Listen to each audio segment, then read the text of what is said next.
Hey guys, Scott here. Today I want to talk about a very simple topic. It is what target audience behavior is actually balancing for. The general consensus is they're balancing around new players, right? But lately they've been making a lot of things that are basically only bad for new players. And it's sending an extremely mixed message. I just don't understand what their actual target audience is. And I'm pretty sure they don't understand it either because they have said every possible opinion in every direction, just for example, so like indications that they do want to balance around new players, it makes sense because typically veteran players will tire out of the game and stop playing. So you want to constantly have an influx of new players because, frankly, when you're new, that's probably when the game is the most fun as well. So that's what they focus for. So financially, it makes the most sense, right? But that's why they nerfed perks like Hex Rune. The original rune made it so that if you didn't hit a great skill check, the gem would regress, and that was pretty hard for newer players to do. So they changed that.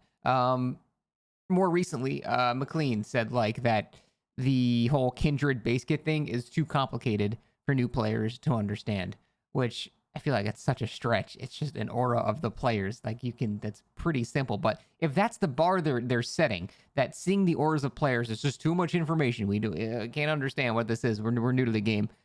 It doesn't explain how they keep releasing things that are so much more complicated and confusing and really only effective against new players.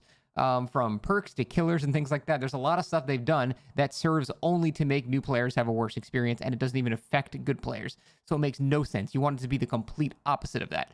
So that brings me to Sadako and her perks and the actual playstyle that she has. So if Kindred is the baseline for too much complication, how do you say just seeing the auras of your teammates when you're on a hook is too complicated, but then have a killer that has no radius at a certain range, but she can manifest and demanifest, and she can do it mid-chase, and it lasts a little bit after the chase actually begins.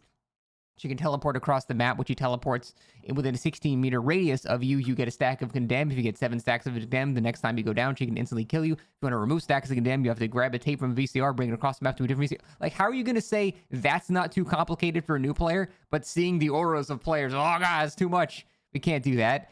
Or having to hit a great skill check, oh, it's too much. Like, how are you going to have that shit in the same game and with a straight face say the same sentence? And like even the perks that she has, like I forget, it's something, the Storm of Uselessness. The perk where at 90%, you get a bunch of skill checks. And if you get off of it, the gen's blocked for like, 16 seconds. That perk, again, against even okay players is useless. It's really, really bad. But against new players, hitting a bunch of skill checks in a row might be really hard. So again, it's a perk that only serves to fuck over new players, and it does nothing to good players. So it seems like they have no idea what exactly they want to balance for, because then like in the same regard, they don't really hit nerfs like with that many nerfs or anything like that. They don't hit blight's add-ons, things like that with that many nerfs. Like it seems like they just sort of pick and choose which audience they want to balance for, and then just whatever they make, they go, well, we want to focus on the experience of these people. And then the next time they make a change, it'll be like, well, we want to focus on the experience. It just changes every time they make a balancing decision. So I'm pretty sure they have absolutely no idea what they want their target audience to be balance-wise. But I'm curious if you guys have found a pattern or anything like that, because it just seems like they contradict themselves every time they make something else. So that's pretty much it. I was just thinking about that, like how much more complicated Sadako is compared to like Huntress or something like that. And it seems to be a trend of just so much more complication.